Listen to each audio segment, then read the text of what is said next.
कल मूं वटि को हिकिड़ो दोस्त आयो, मूंखे फोन ते ॻाल्हाई, मां ॿाहिरि हुयुसि। मां चयोमांसि मूंखे मदीने पाक जो नियापो आहे, उहो तव्हांखे ॾियणो आहे। मां चयोमांसि दादा मां ॿाहिरि आहियां। चई को बि टाइम ॾियो, को बि टाइम ॾियो। बहरहाल ॻाल्हि घणी थी, मां हुन वीचारे खे सुञाणे न सघियुमि। हू बि पंहिंजे रुख सां हो नेठे। मां चयोमांसि दादा तूं भला मिलण खां सवाइ कहिड़ी ॻाल्हि आहे जेकी मूंखे नथो ॾसी, त मिलण में ॾसींदुमि। चवंदा हा बसि उहा रूबरू खों आहे बाबा, फोन ते ॾस। मां ॿिए कंहिंखे न ॾसींदुमि, मुंहिंजे कन ते फोन आहे, मूंखे ख़बर पई। बहरहाल न ॾसी, चए रूबरू। मां बि वरी थोरो कावड़ में चयोमांसि भला भला रूबरू धपकणी भॼंदी छा? चए मूंखे बंदूक त कान्हे। मां त हाणे मूंखे त ख़बर न आहे जो एॾा इलाज थो कयां, पोइ बि तूं नथो करे। चई न भला जॾहिं बि तोखे टाइम मिले। बहरहाल हू वीचारो ॾुखाइजी वियो। अॼु सुबुह मां घर मुंहिंजे भाउ मूंखे ॾसियो त कल्ह ई माण्हू आयो वीचारो तव्हां सां ॻाल्हाए पियो, ॾुख में हुनजे अखियुनि मां पाणी जा ॻोढ़ा ॻड़ी पिया। पोइ मां चयोमांसि भाई हुनखे थधे करण जी कोशिशि कयमि। पोइ मूंखे चई त असुल ॻाल्हि इहा आहे त मूंखे इमामुल अंबिया साईं जन जी ज़ियारत नसीब थी। पोइ साईं जन हिकिड़ो नियापो चयो हाजी साहब जे लाइ मूंखे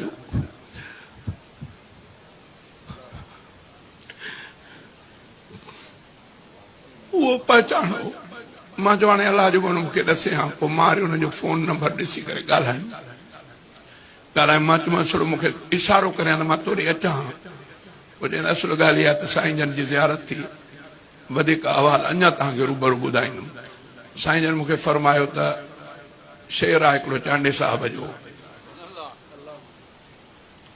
चवंदा उन में हिकिड़ा लफ़्ज़ आहिनि त दिलि गूंदर जे आघेरे में।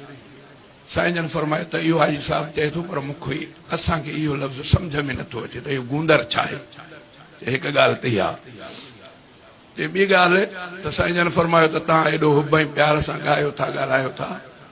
सच इहो आहे त असांखे बि सिक लॻी आहे उम्मत जी। पाण फरमायो त मां अलाह खां दुआ कंदो आहियां त अलाह जल्दी क़यामत आणे त मां पंहिंजे उम्मत सां। इहो चांडे साहिब जे शेर जी बरकत।